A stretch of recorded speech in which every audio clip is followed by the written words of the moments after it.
Hello everyone. I have been away for about a month because I had a very busy and stressful month, and every YouTube video idea that I came up with made me hate myself. Yeah, took a break, but now I'm feeling better, ready to go. So today we're going to be diving right back into All Reliable, talking shit about a brand. And today we actually are going to be talking about Victoria's Secret. Victoria's Secret is a brand I actually don't tend to talk about as much as I think I could based on its, prevalence in the industry. And it's mostly because I haven't shopped there in a very long time. A lot of the brands that I talk about, it's because their advertising feels very deceptive to me. Victoria's Secret's advertising has always felt like it's doing exactly what it says. I feel like maybe I should do a video about body positive advertising, but that's for another day. But I wanted to talk about an idea that a lot of us have or have had in the past about Victoria's Secret, which is that since it's owned or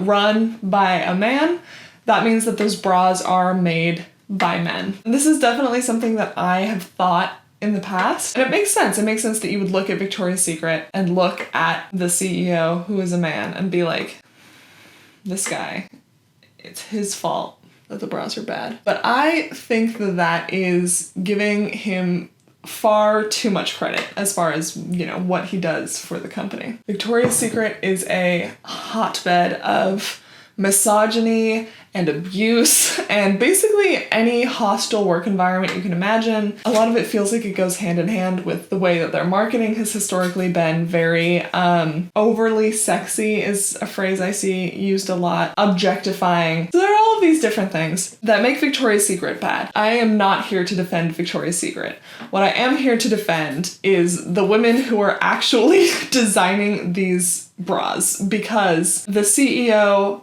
is not in these rooms drawing up whatever bra he thinks is sexy and then being like, send it to market. I would venture a guess that he has literally nothing to do with the design process. It's not impossible, but a CEO usually is not a person who is involved with that kind of fine-grained product detail. So I did some research into this, and it is hard to find a lot of information about it. One thing I will say is if you are or know a product designer at Victoria's Secret, please email me. I would love to chat. Basically what I ended up doing was I was looking at articles online, and I went through LinkedIn and just read all of the different people who were listed as designers at Victoria's Secret. As far as I could tell, pretty much all of them were women. And then every article you read about working at Victoria's Secret, they tend to talk a lot about how I think it's like an 80 or 90% workforce. It's like an 80 or 90% women filled workforce. And that could definitely be way more retail associates than they do designers or anything like that. The evidence there is definitely pointing towards women are designing these bras, but it is also inconclusive. What was very conclusive though was all of the evidence about Victoria's Secret stealing bra designs from independent women designers. The first thing I found about this was an interview with the woman who owns Fleur de Mal. This is an independent, small lingerie store. They make very nicely designed lingerie. Cora Harrington has talked about them a fair bit. Never purchased from them, but I do spend a lot of time on their website. She used to work as the design director at Victoria's Secret, so she was there for 3 years. After she left and founded Fleur de Mal, there was a period of time where she realized that someone somewhere was buying hundreds of this one kind of bra, and it seemed like Victoria's Secret was buying all of these and getting them shipped to different addresses. Sure enough, a little bit later, Victoria's Secret produced what was essentially an exact knockoff of this bra. Copyright law is very complicated when it comes to clothes. In general, 3D clothes and silhouettes and most things that have to do with clothing are not copyrightable. Patterns are 2D patterns, but that's basically it. Because 2D patterns are copyrightable, there was definitely a legal precedent where Zuccarini, the owner of Fleur de Mal, could have stepped in and sued Victoria's Secret.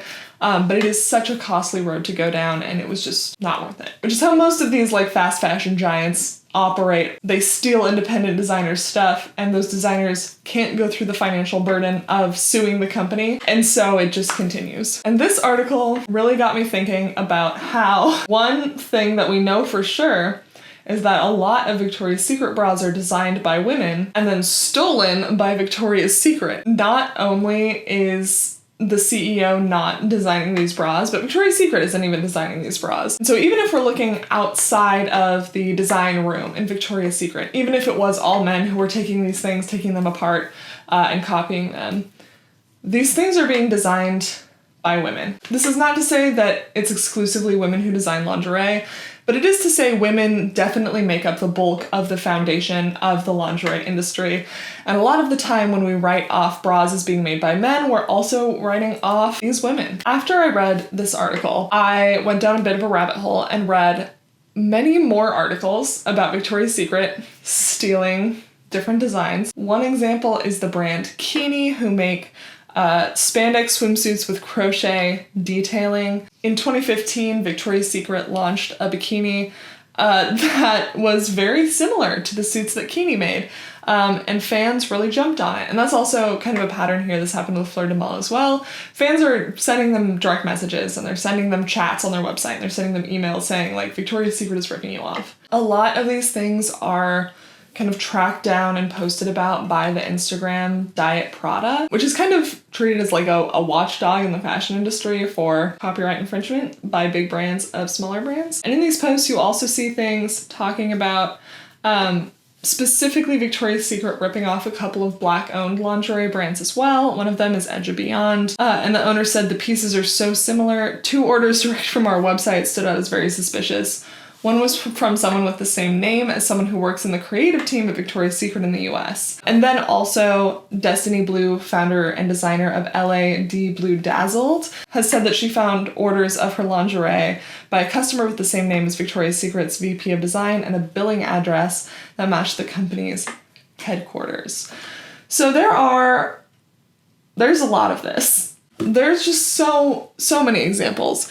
And every single example of these are brands that are made by women. I don't think this is because women are inherently more suited to designing lingerie or are the only ones who can design lingerie, but it is, I think, important to note that most independent designers of lingerie tend to go into it because of a personal love of it. At the moment, more of the people in the world who wear lingerie are women, and so it makes sense that more of these designers would be women. And so seeing that all of these brands that Victoria's Secret is absolutely just like stealing from are owned and run by women can give us this insight about how Victoria's Secret is kind of like masking this part of the industry that is so reliant on women to make it run. This also touches on something just in general that has to do with how clothes are made, which is most garment industry workers, most fashion industry workers are women, and most of their work is as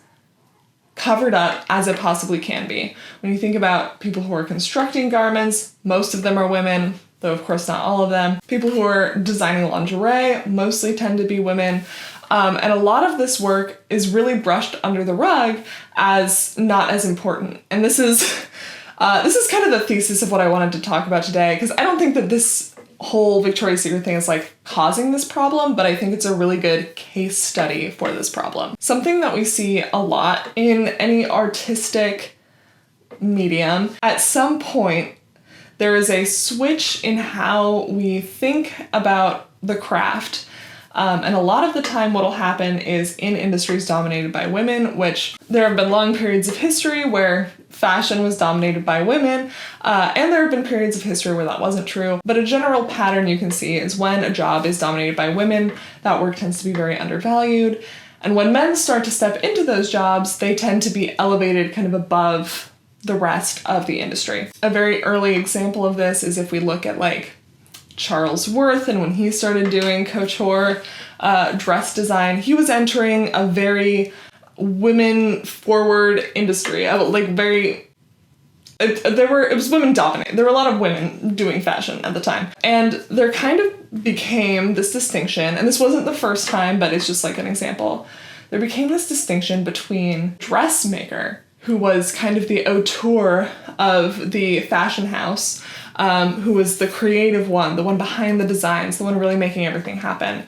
And then the seamstress, who was a tradesperson, who was essentially just a pair of hands there to put the clothes together and make the dressmaker's vision come to life. This is also a really big thing in like Hollywood. If you've ever studied film, you probably have studied auteur theory, which is basically this idea that like one person, the director, is the one who makes the film happen, which has a lot to do with why we view the director as so much like the person who, you know, made a film the way it is. And most major film directors are men by a huge margin. And a lot of the other people who put in the work to make things happen are kind of swept under the rug. And this is just like a very big thing, especially in collaborative art forms. Another example of this does just have to do with people putting garments together. Those people are mostly women, and it wasn't until relatively recently that we started getting more messaging about how feminism needs to include the people making our clothes, not just the people wearing them. This is a pretty big concept. I've recommended some books before that talk about this pretty in depth, but overall you can just kind of see this pattern emerging of like when there is an industry that's dominated by women, that industry is devalued and men in that industry tend to be overvalued. You can look at like nursing versus being a doctor, you can look at teaching, and you can really see this pattern start to emerge. One, I think that what we want to be doing is elevating those roles. So we want to be elevating more the role of the person who is, you know, making these patterns, designing these garments and making them. And I would also like to, as much as we can, devalue the CEO because I don't care about him. Mostly just because I think a lot of the time when we as consumers are talking about our clothes, we're talking about the physical items. The CEO has very little to do with those most of the time. When we tend to talk about marketing, positioning, business practices, that's kind of when the CEO comes into play. And the CEO does have a lot to do, or at least is a big figurehead of Victoria's Secret's branding, for example. But when I talk about bras, though I talk about branding a lot, when I talk about bras themselves and I'm talking about the fit and the sizing, I am talking about the items. And those are generally pretty separate from the branding itself. If you look back at my videos, usually I am either really coming down hard on the branding of a brand or on the items that a brand sells. Generally a helpful exercise to separate the two so that we can start to see the invisible work that goes into making our clothes and start to reevaluate what is the important work that goes into the fashion industry and what is just branding. That is all I have for you. I hope this was interesting in some way. I have some other content lined up that I think will be very fun. And as always, if you have any questions, I am happy to answer those. I haven't made anything kind of strictly educational in a while. And I've been wanting to get back to that. So if you have any questions, as always, feel free to leave me a comment. And I will keep those in mind. But yeah, I hope you have a great rest of your week, and I will talk to you guys next time. Bye.